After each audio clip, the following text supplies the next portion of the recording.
It is chaos in Blue Jays land. Is this the most important offseason of this franchise's existence?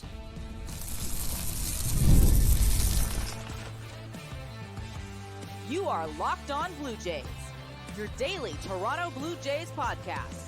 Part of the Locked On Podcast Network, your team every day. Welcome back to Locked On Blue Jays. Thank you for making Locked On Blue Jays your first listen every day. We are free and available wherever you get your podcasts and on YouTube. But Locked On Podcast Network, your team every day. You can start the season off with a big return on FanDuel. Place your $5 bet and you'll get started with $200 in bonus bets guaranteed. Visit FanDuel.com to get started. As always, I'm Braden Wasco. He's Carter First. You can find us on Twitter, Braden5 Wasco. Carter First too as well on Instagram and TikTok at Locked On Blue Jays as well. If you haven't already, please drop a subscription here on YouTube. It really does help us out, keeps us at the top of your guys' page.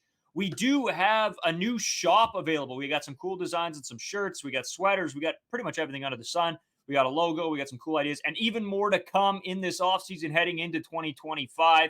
Also, join the Discord channel. Link is also in the description. You guys can join there. We can chat Blue Jays sort of whenever, wherever you want. It's sort of fun and makes you feel sort of connected as Blue Jays fans. It's sort of nice. A lot to get to today. The big question, is this the most important offseason for the Toronto Blue Jays in their franchise? Plus, what needs to happen this offseason? What are the big asks? And of course, we have to go into MLB news. What's going on in the playoffs? We'll get to all of that today. Carter, my man, it's a Thursday. I feel good. I'm about to go curl for the first time in like a year. I barely have done it lately, but it's going to be fun. I'm going to have a blast, probably have a couple beers. Why not? How are you doing, my man? Yeah, I'm doing good. Have a couple beers. You could just be doing anything. You could be reading a book and be like, oh, have a couple beers. Why not? Right. But no, I'm doing good. Just the playoff baseball is it's insane. I know, like, just going into it, I said, oh, everything's going to go kind of back to normal. I think the favorites are going to win. That's not what we've been seeing whatsoever. The Detroit Tigers might just be the team of 2024. I love to see it. I did have them as my AL winner, but I didn't actually believe that. I'm not going to lie, but it's been good. It's sort of refreshing just watching baseball without the emotional tie to it. And especially when you're watching just good baseball as well. Maybe that's the more refreshing part. I'm watching good playoff baseball rather than what I was watching for 162 games this season. But overall, it's been pretty good. NHL's back, NFL. What a good time to be a sports fan. Yeah, dude. And I mean, CFL's kicking off. You know, that's getting close to the playoffs. It is just a great time to be a sports fan. But I think it's time we get right into it. Is this the most important offseason for the Toronto Blue Jays? That is the big question on everybody's mind. I've seen it asked on Twitter. I know there's been articles written about it, Carter. And for me, to be honest with you, I'm just going to start it here. That's hard to dispute. I don't think the fan base as a whole has been in a worse shape than right now. The displeasure with this management team, with the baseball we've been seeing, I think everybody's pretty pissed off. And I feel like they're right to be pissed off. This is not the team that was, shown to us or promised to us as Blue Jays fans over the past couple of years. This is where no one thought the Toronto Blue Jays would be in the 2024 offseason. This is a big offseason for multiple reasons. For me and you, we talked a little bit about the soft camera, obviously getting this podcast idea. We both believe this is the biggest offseason in Toronto Blue Jays history. But even if you don't believe that, it's got to be top 2, top 3. Because when you're looking at just where this team's supposed to be versus where they are right now, we were promised a World Series window from give or take 2022 to 2025. 2024 and 2025 were supposed to be the years that Toronto Blue Jays were like pretty much a given to be in the ALCS. And they should have had, in a lot of people's opinions, a World Series appearance at this point, maybe even a World Series title. But you don't even make the playoffs. And as we've went over so far, obviously during the season, we've run over a little bit in the soft season, as we're going to continue to talk about in the off season. There are a ton of free agents that are going to be unrestricted at the end of 2025. Just to name a few, you got obviously Vladdy and Bo, the main two ones. You got Chris Bassett, you got Jordan Romano, Eric Swanson.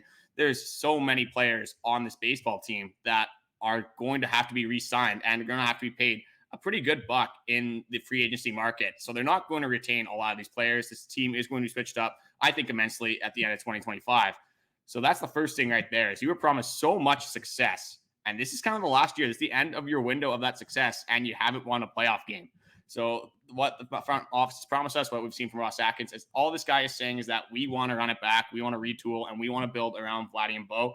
it's put up or shut up time. This is the time to do it. You got to face the music. You're going to have to put up a good season. If this is another mediocre or subpar season, you have another season where you miss the playoffs, this team is going to get completely blown up, and there's going to be a lot of new faces in Toronto coming into 2026.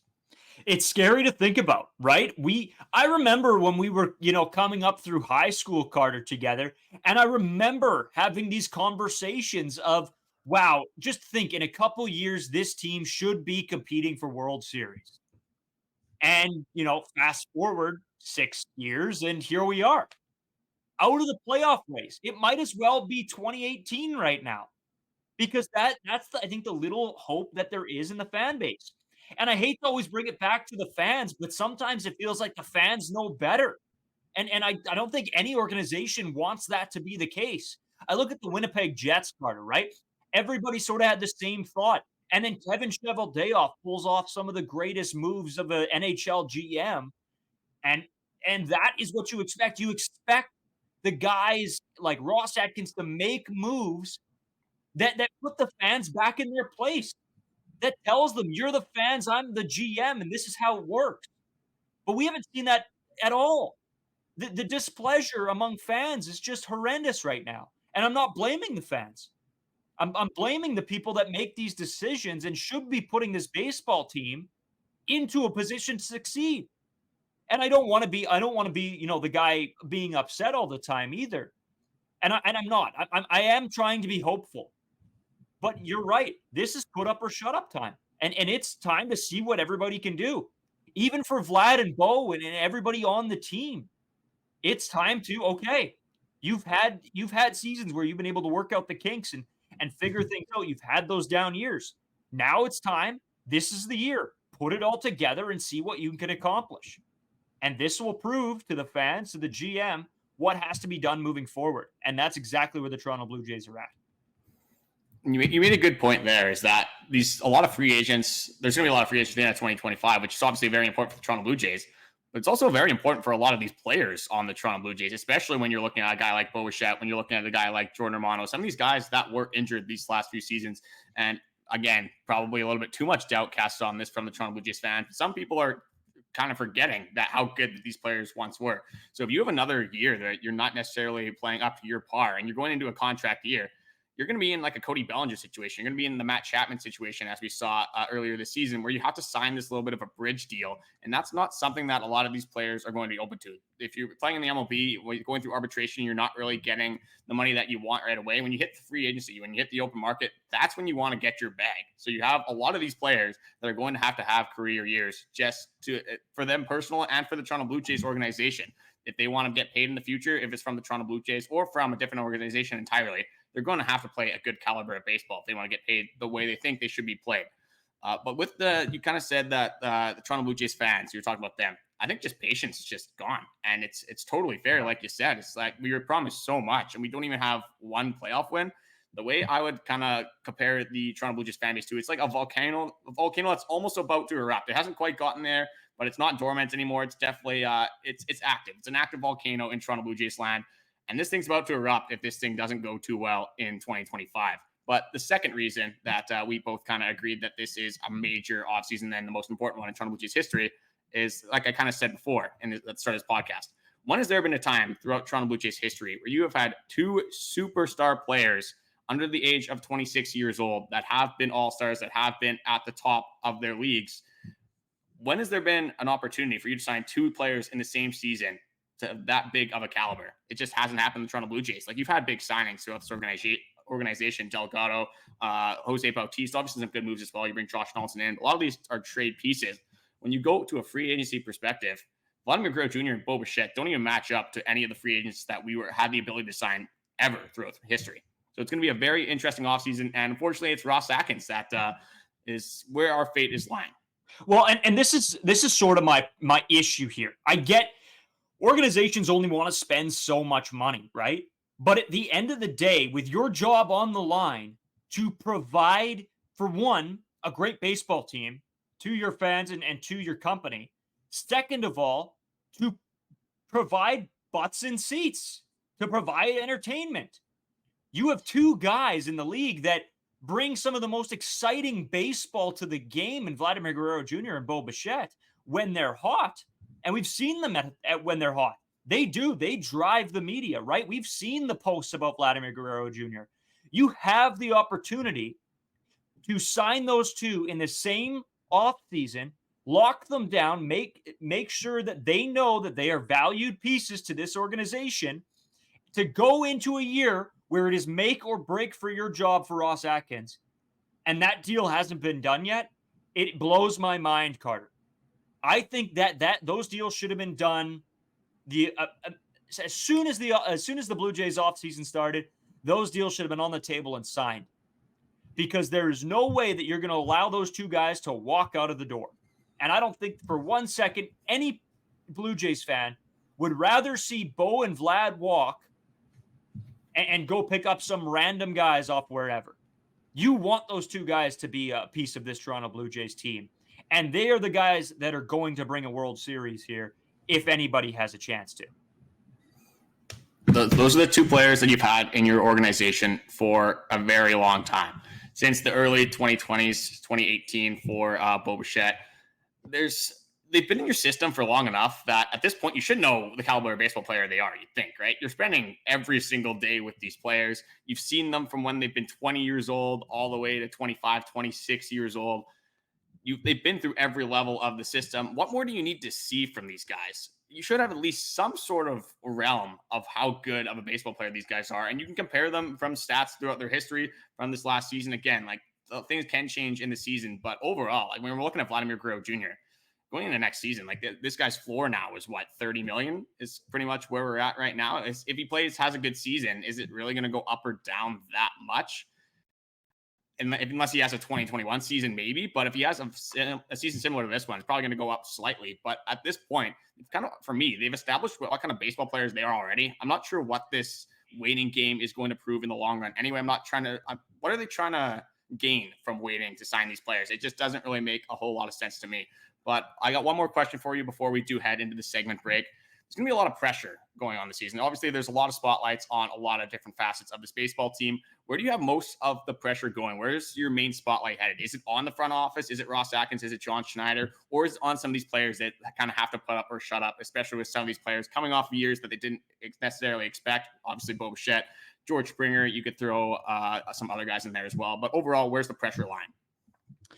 Well, Carter, to start off, in the offseason, the pressure has to be on Ross Atkins, right? In this offseason, it has to be. You have to make some good moves here, and the fans are expecting it.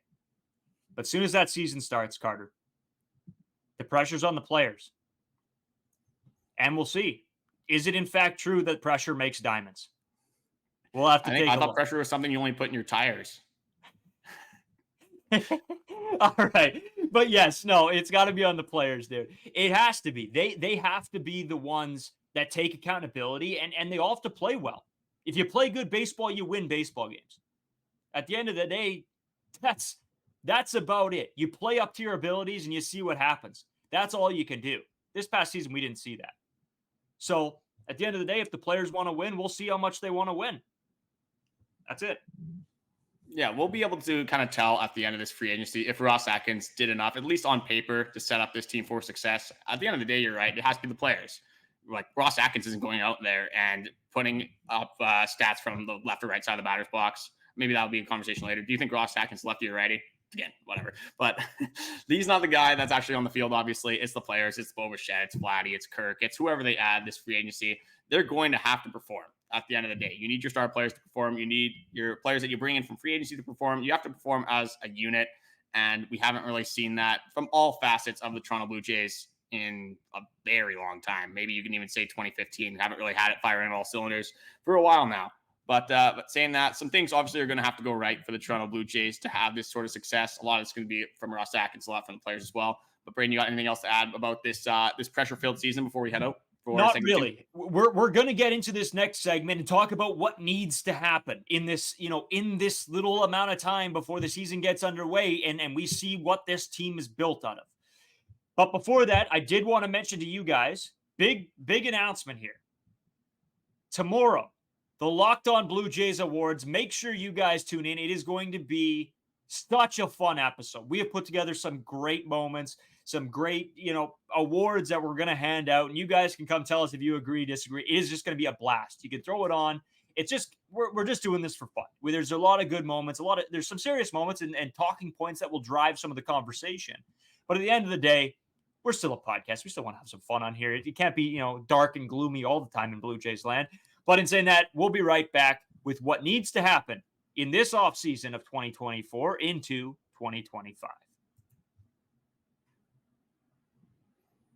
Today's episode is sponsored by Prize Picks. Prize Picks is the largest daily fantasy sports platform in North America. They are the easiest and most exciting way to play fantasy sports because it's just you against the numbers. Instead of battling thousands of other players, including pros and sharks, you can pick more than or less than and 2 to 6 player stat projections and watch the winnings roll in.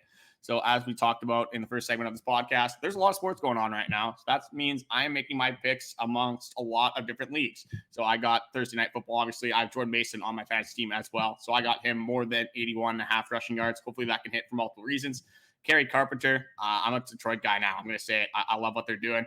Kerry Carpenter, if you're going to launch up Class A, I'm all in. Kerry Carpenter more than 1.5 bases. And then Sam Reinhart, another fantasy pick I have going to the NHL. I have him scoring a goal, so more than 0.5 goals. If you know which players are going to perform on specific nights, this is a no-brainer. Download Prize Picks and start making your picks today. You can download the app today and use code LOCKEDONMLB for a first deposit matchup $2 and $100. That's code LOCKEDONMLB for a first deposit matchup $2 and $100. Prize Picks. Run your game.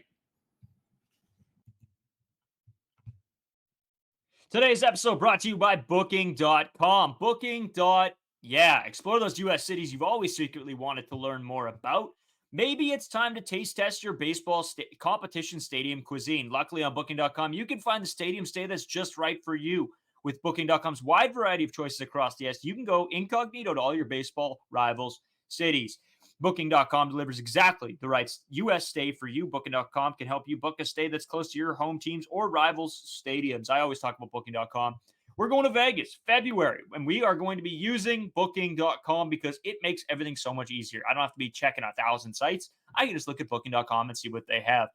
I've used it a ton when we went to New York, we went to Toronto, went to Minneapolis. I use Booking.com because it literally just makes everything that much easier in a time where maybe you don't really want to be worrying about where to stay, where to eat. Booking.com can do it all for you. So go check that out. Booking.com.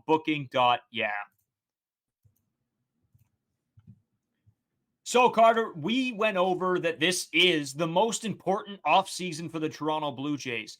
Now, I guess the big question has to be, what needs to happen to make this team successful in 2025? There's a lot of things that obviously need to happen. You're going to need good pitching. You're going to need good performances from a lot of players. But we're going to get a little bit more, I guess, specific into what exactly that we think is going to happen. For me, the way I'm kind of phrasing this question is that, like, if this doesn't go right, then the Toronto Blue Jays season's gone. Like, I don't see it going the right way whatsoever. And I got one thing here. This may be a little bit of a hot take. I don't really think it is, just based off history and things like that. But we've seen with Ross Atkins, he has been shown to pay players. There's been a comment, I maybe misspoke on one of the other podcasts, is Ross Atkins has paid players in the offseason, just he hasn't paid the right players. He hasn't signed the right contracts. And as we've seen, he's had some good ones, Kevin Gausman, Jose Barrios. But as of recently, when you sign Justin Turner and IKF in the offseason, not necessarily going to get it done. But with Ross Atkins, I think he should pay free agency. He should pay a lot of these free agents, but I think he's going to try to do this thing again where he tries to go defense. He's going to ignore the wide open play right in front of him, which is the Anthony Santander, the Alex Bregman, the Willie Adames. And he's going to have a little bit of an underwhelming free agency. This is just my take. This is why I think it's going to happen. So I think one of the prospects, whether we got them from the trade deadline, whether they've just been in our system, they need to take a massive step. They need to be an everyday player. They need to do this almost as Spencer Horwitz jump to the major leagues. So I think there's going to be this thing where they don't get enough power. They don't get enough bats at free agency. And they're kind of in the same boat where they're looking for a power bat. So whether it's Will Wagner, whether it's Joey Lopervito, whether it's Aurelvis Martinez, the guy that hopefully can kick that steroid addiction wherever he has over there. I'm not sure who exactly it's going to be, but you're going to need one player to prove themselves to probably hit, I'm going to say 6 in this order, and to do that very consistently. I think that one of these prospects is going to need to step up for the Toronto Blue Jays to have success in 2025. Carter, the way I think sometimes about Ross Atkins, you know that guy that's always in your fantasy leagues that thinks he knows better than everyone else in all the calculations. So he goes with an off the board pick and then loses every year. That's how I feel Ross Atkins is. Ross Atkins is the guy that, like, his favorite movie of all time is Moneyball, and he's taking it a little bit too seriously. I think that's kind of where we're getting at with Ross Atkins here. Yeah, it's just where it's, he thinks that his way is going to be better and he's going to ignore everything that's the easy pick in front of you. And, instead of picking Connor McDavid, number 1, he goes with Brady Tkachuk because he thinks he's going to throw more hits. Like, what? Like, who cares, right? And so that's a little bit my take on Ross Atkins. My biggest piece, what needs to happen, is in part of what you said. But it's not the guy stepping up. It's just getting good, just having a good free agency. I think what you're going to see out of Bo Bichette and Vladimir Guerrero Jr. They're going to be bounce back years from Bo Bichette, and Vlad's going to give you exactly what he's given you in the past few seasons, despite, here or there. There needs to be added bats. That's it. The pitching's fine. Yes, the bullpen needs it, but the biggest addition was being able to outscore your opponents, being able to outproduce every team you play. And in doing so, you got to add 2 or 3 solid pieces to this lineup. And for me, I hate to say it, this all falls on Ross Atkins and what he can sort of pull out of his ass in this offseason. See, and this is another Ross Atkins move. Again, leave a comment if you think we're on the right track here. Ross Atkins would be the type of guy this offseason to go out and sign Blake Snell and just, absolutely bolster the starting pitching staff, make it the best of all time, and then just not address the power situation at all, not address the bullpen. Like, hey, yeah, you can never have too many pitchers. You really need pitchers in the bullpen. But no, let's get Blake Snell and absolutely just, stifle the starting rotation spot, and let's just lose a spot for Bowden Francis as well. It's going to do something ridiculous like that where his stick's going to be like, oh, well, we had some bullpen trouble. Let's throw Bowden and Yariel Rodriguez in the bullpen and, got 2 guys that could be very good starters in the league, but now we're going to throw them in the bullpen. I think that's just maybe our trust is too low. I don't know. Ross, I have no faith in Ross Atkins. That's kind of where I'm at. Leave a comment whether you think I'm overreacting with the Ross Atkins stuff, how you guys feel about Ross Atkins, what needs to happen for the 2025 season and the 2024 offseason for the Toronto Blue Jays to be successful for 2025. See, I have something other, again, there's the very obvious things. The Toronto Blue Jays are going to probably have to be an above average hitting team. They had a 101 weighted runs created plus.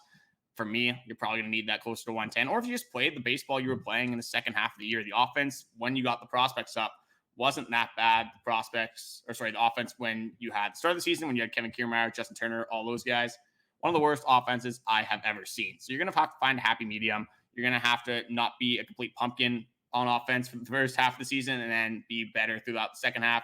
You're going to have to be if they can be between 10 and 15 in offense throughout the entire season, that's something that I'm going to be more than happy with. Yeah, I'm with you, and we know that. I think as fans, I don't think you're shocking the world by saying that because it just should be commonplace, but it's not. And that's the issue is why do we see all of this, but Ross Atkins and this management team doesn't? It blows my mind, Carter, and we'll have to wait and see, I guess, because you know what? The press conference didn't give me any peace. It didn't help me believe in this management team. And that's frustrating because how do you not see what the problem is? But again, you know what? We're saying this, and there's a lot of offseason left. And that's why we got a ton more episodes coming out, right? Every move that's made, every idea that could be out there, we're going to go over it because this is a long offseason, and there's a lot of potential moves for this Toronto Blue Jays team, Carter. And I have another saving grace. Sorry to cut you off here, no, but it just came into my head. We need vibes back. When was our best offense? When was the best vibes on this team? It was 2021. We need to bring back the dog, the defensive GOAT, our Kevin Kiermaier before Kevin Kiermaier, our Dalton Varsho before Dalton Varsho, maybe our Dalton Pompey after Dalton Pompey, and that's Bradley Zimmer. Bring him back. Bring him back. Wherever he is, whether he's, maybe he's in China, maybe he's in North Korea, maybe, I don't know, he's in Germany, maybe he's on Mars, wherever he is, bring him back. We need a little bit of the vibes that Bradley Zimmer brought to this baseball team. Last time he was on the team, what a fun organization they're supposed to watch. That's my argument right there. Yeah, somebody send the space shuttle up to Mars to go retrieve Bradley Zimmer. Anyway, Carter, we got some MLB news to get into. A lot more coming this offseason, but let's talk about the rest of the MLB, sort of how the playoffs are going. We'll do all that right after this break. Today's episode brought to you by FanDuel. I've been kicking it on FanDuel right now, winning some money, If it's between the online blackjack, or if it's the, all the different games they have, or if it's betting on football or baseball or hockey, so many options on FanDuel. And my favorite part, which I always say, is the live same game parlay. So when you get a hunch in the middle of a game, you can check out the latest stats, view live play-by-play, and so much more on the same page where you place your bets. You'll get started with $200 in bonus bets guaranteed when you place your first $5 bet. I always talk about it. Get those incentives. When these apps give them to you, like FanDuel, use it. You could get $200 in bonus bets. That you could win way more money with that. Just play safe bets, rack those up. FanDuel, they give you the best option, I'm telling you. FanDuel.com. Okay, Braden, you said you wanted to talk about the MLB, and I just had a little bit of a chance there to check some scores, things like that. The first thing, Freddie Freeman's going to be scratched for Game 4. Was battling an injury in Game 3. It's still a base, too. You could tell that bench coaches weren't too happy. Players didn't look that happy as well. But you're Freddie Freeman. You're in the playoffs. You're going to put the body on the line, things like that. But that's not what I wanted to talk about. Francisco Lindor, this guy's on a different planet. He's absolutely ridiculous. The Phillies were up 1-0. Comes up in the 7th inning and he hits a grand slam. They're up 4-1. And like I said a couple episodes ago, I thought this was going to return to kind of the favorites. I thought the Guardians were going to take it. I thought the Phillies were going to win probably in 4. That's not happening. It's not how it's looking right now. The Mets look like right now, again, we said it about the Brewers as well when they were playing the Mets. I don't know what this Mets team is. I mean, I got to give them more flowers, I guess. I got to give them more credit for what they're doing here. Carter, I just want to throw it out there. I might know why the Mets are good. I might know why. All right. Me and Jar, my brother, go to New York to watch a Yankees game. All right. And we're like, you know what? The Mets park's beautiful. We got to go see it. Right. We got to go see it, even though, the team's not doing great, blah, blah, blah. We buy Mets jerseys. The Mets should be paying me to go to their games because we are the reason that the Mets are doing well. And you can take that one to the bank. See, I love that the Mets are doing well because it does give me hope for the Toronto Blue Jays. Like, I can see Vladdy going on this little bit of a Lindor run and just carrying our team throughout the playoffs. Like, looking at this lineup, like, Mark Vientos is just the greatest hitter to ever do it all of a sudden. Like, I don't know where this guy just came from. He's always been, like, okay. I wouldn't even say I'd say slightly below average, though. And all of a sudden, he's bursting on the scene, and it has been one of the best players in the playoffs so far. So just credit to the Mets. And look where they were last season, at the bottom of the barrel, turning it around, and they're beating the Philadelphia Phillies, which I thought was one of the best teams going into the playoffs. So it's absolutely insane what this Mets team is doing in the NL right now. And on that other side too, I've been so into the NL that whether it's the Padres Dodgers, that series, obviously with all like the fans getting into it, that just, the emotions in playoff baseball fire me up. And then just the insanity that's happening in these Mets series. This Mets series is insane. Like the Yankees right now, like I am watching a little bit, but I'm definitely paying way more attention to the NL, what's going on right now. I'm just looking for more so score watching the Yankees, make sure they lose. That's exactly what it is. I don't care. Like, I just want anybody to take it to the Yankees. But dude, the one team we really didn't touch on yet, the Tigers, man. Let's rock. All I want to see, I don't know when it was, what series it was or year. I can't recall, but it was the Padres Tigers massive series. And I know the Padres, I think they lost that series, but man, what a culmination that would be. No Dodgers, no Yankees, no Phillies. Oh my goodness, dude. It would rock. Like, coming off a season that was bad for the Blue Jays, to see a team, first of all, the Yankees, rival, that you don't want to see do well, not make it, awesome.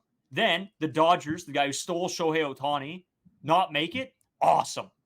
And then the Phillies, who are just great, to see them fail would be fun too. So, you know what? Cheer for the underdogs. Let's go underdogs all the way to the top, baby. It's the year of the underdog. Like last season, you had the Braves, obviously. Like there's like when you're winning divisions, like it might just be the most overrated thing of all time at this point. That's why baseball's so awesome, is because these upsets happen all the time. It's just who's hot coming into the playoffs. It's what the pitcher, does he have his stuff on that certain day? One swing can change the entire baseball game. So you look on paper, like the Guardians are a lot better than the Tigers on paper. Let's just say that right now. The Phillies are miles better than the New York Mets on paper. Who cares about the paper? Let's look at the field. This is what the Toronto Blue Jays should be doing as well. Look what the product is on the field. Look how people are producing. Again, some of these you can't really account for. I can't account for Mark Vientos being one of the best players of all time in the playoffs, but it's one of these things just that you're never out of hope in baseball as long as you still have a chance to make the playoffs. That's how I'm going to leave this. But Gary Carpenter launching off a Colossae, like I said in my ad break, that's some electric stuff right there. Absolutely insane. One of the best. He's in the Cy Young running, and he's a closer. That's where we're at with Emmanuel Colossae. So credit to Gary Carpenter, credit to the Tigers, credit to the Mets for making some underdog stories and keeping the MLB playoffs interesting. It's been fun. It's too bad the Blue Jays weren't in it, but you know what? At the very least, we're getting some very entertaining series, and I think that's a big piece to this. I mean, at the end of the day, yes, we're Blue Jays fans above anything else, but we're baseball fans too, and it's tough not to get caught up in it, right? It's tough not to be romantic about baseball. At the end of the day, appreciate all you guys watching. This has been a really fun episode, sort of out of nowhere, and we're not recording it at like 1 a.m., which is even better, Carter. And so make sure you guys tune in tomorrow. Locked On Blue Jays Awards. It's going to be a blast. Me and Carter are going to have some fun with it. We're just going to mess around. It's going to be a really, really fun episode. Hopefully you guys enjoy it as well. And we'll make it a really enjoyable watch. If you haven't, we know that we always appreciate you guys making us your first listen. If you don't have your second listen, make sure you go check out Locked On MLB with host Paul Sullivan. Sully, our guy, runs a great show over there, and we know you guys will enjoy that too. So go over there, check that out after you've checked us out. And again, like I told you, shop down below. Link is in the description. Check it out. Go check out some of the designs. We do put in some time to those and try to make them nice. Hopefully you guys like them. We got way more coming out and some pretty interesting ones that we think you guys will like too in the next coming weeks or so. So in saying that, Carter, anything else before we sort of get out of here? No, not really. I guess I got one thing. I always have at least one thing to say, so I should just lead off with that. But the NHL is back. This is a Wednesday when we're recording this. The NHL is back for the Canucks Wednesday night. So obviously when this comes out, you guys are going to know the score. But that's something I'm fired up for. So hopefully the Canucks can take down Calgary. I got some friends that like the Flames as well. So sports are back. It's awesome. When you have an opportunity, this is the best time to be a sports fan. Throw on the NFL, throw on the NHL, throw on the MLB. I don't even know what the NBA is doing right now. I think they're in they might be in their preseason. I'm not a basketball guy. We'll leave it at that. I'm a baseball guy. They'll talk to you guys tomorrow with our award show.